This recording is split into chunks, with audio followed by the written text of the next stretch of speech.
माँ, मुझे आपकी बहुत याद आएगी, अपना ख्याल रखना। मुझे भी माँ, और दीदी आप भी अच्छे से अपने ससुराल में रहना। मेरी दोनों बेटियां कब इतनी बड़ी हो गई पता ही नहीं चला। कल तक जो मेरे घर की फुलवारी थी आज किसी और के आंगन की रौनक बनेगी। जाओ मेरी बच्ची हो, अपना ख्याल रखना और अपने परिवार को भी खुश रखना। राधा बेटी, तुम्हारी विदाई है, किसी की मैयत नहीं उठ रही है जो तुम ऐसे रो रही हो। कोई क्लास होता है अपना भी। चलो ये रोना धोना बंद करो। ये तो मुझे रोने भी नहीं दे रही है। अरे बहन जी, रोने दो ना, विदाई के वक्त तो आंखों में पानी आने ही लग जाता है। आपकी बहू तो बड़ी आराम से रो रही है, नहीं तो हमारी बिटिया तो सारे गांव को अपनी आवाज सुना देती। देखिए जी, आपके और हमारे रहन सहन में बहुत अंतर है बहन जी। हम लोग पढ़े लिखे एजुकेटेड लोग हैं, तो हम ऐसे बदतमीजी से काम नहीं करते हैं। बदतमीज किसका बोला? संगीता और सुष्मिता में ऐसे ही बहस शुरू हो जाती है कि तभी पीछे से लड़कियों की माँ ने बात को संभाल लिया। राधा और बानी दो बहनें थीं जिन दोनों की ही आज शादी हो गई थी। दोनों ही बहनें विदा हो रही थीं कि उनकी सासों के बीच बहस शुरू हो गई, लेकिन फिर बात को संभाल लिया गया। दोनों बहनें विदा होकर अपने अपने ससुराल आ गई। बड़ी बहन राधा को बहुत ही ज्यादा पढ़े लिखे लोगों का ससुराल मिला था और छोटी बहन बानी अनपढ़ परिवार में गई थी। लगभग एक हफ्ते बाद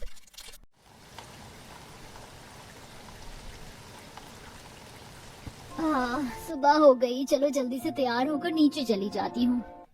राधा नहा धोकर नीचे आई और अरे ये क्या, आप सभी लोग मेरे बिना ही नाश्ता कर रहे हो? हाँ भाभी जी, क्योंकि हम सभी को ही ड्यूटीज पर जाना है और नॉर्मली भी हम लोग बस 7 बजे तक नाश्ता कर लेते हैं। वो क्या है ना, नाश्ता जल्दी ही करना चाहिए। बहू क्या है ना, मेरे घर में सभी हेल्थ को लेकर बहुत ज्यादा कॉन्शियस है। अच्छा ये सब छोड़, आजा तू भी आजा। सुष्मिता ने राधा को भी बुलाकर अपने साथ ही बैठा लिया। वैसे हमारे घर में सभी लोग काफी ज्यादा एजुकेटेड है ना। नन्नद जी टीचर हैं, देवर जी डॉक्टर, निखिल जी लॉयर हैं और दोनों जेठ जी पुलिस। हाँ वो तो है बहू, और तेरी सासू माँ भी डॉक्टर ही थी। हैं? अरे वाह। वो सब छोड़ो भाभी, ये बताओ कि आप कितना पढ़ी लिखी हो? राधा का मोना का सवाल सुनते ही मुंह उतर गया और 12th। Oh my God, only 12th class? इस घर में सबसे कम एजुकेटेड तुम्हारी भाभी ही आई है।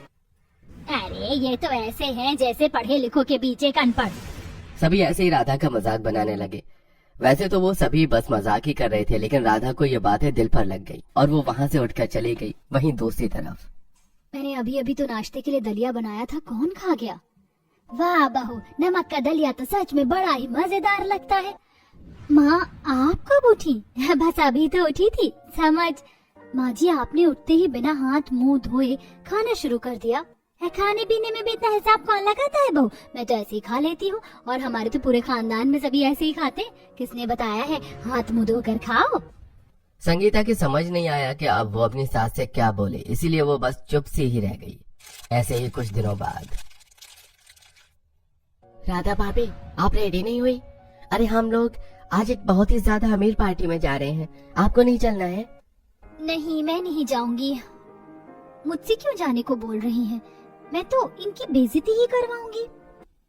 राधा क्या बात है, क्यों मना कर रही हो? हम पूरा परिवार पार्टी में जाने वाला है। तो चले जाइए, वैसे भी पढ़े लिखे एजुकेटेड लोगों को ही ऐसी बड़ी जगहों पर जाना चाहिए। हो सकता है किसी अनपढ़ के जाने से आपकी बेइज्जती हो जाए। भाभी ये आप क्या बोल रही हो? मुझसे पार्टी में जाने को बोलना बस तुम लोगों को अपना वक्त खराब करना है। मैंने सोच लिया है, मैं नहीं जाऊंगी तो बस नहीं जाऊंगी। राधा की बात सुनकर किसी को भी अच्छा नहीं लगा, लेकिन वो जिद पर अड़ चुकी थी, इसलिए अब वो जाने वाली नहीं थी। सभी ने उम्मीद छोड़ दी और राधा पार्टी में नहीं गई। वहीं दूसरी तरफ हे भगवान, रोज शाम के वक्त पूरा परिवार कितना तला भुना खाना खाता है। मुझे इन लोगों को समझाना होगा कि ज्यादा ये लोग ये चीजें ना खाया करें।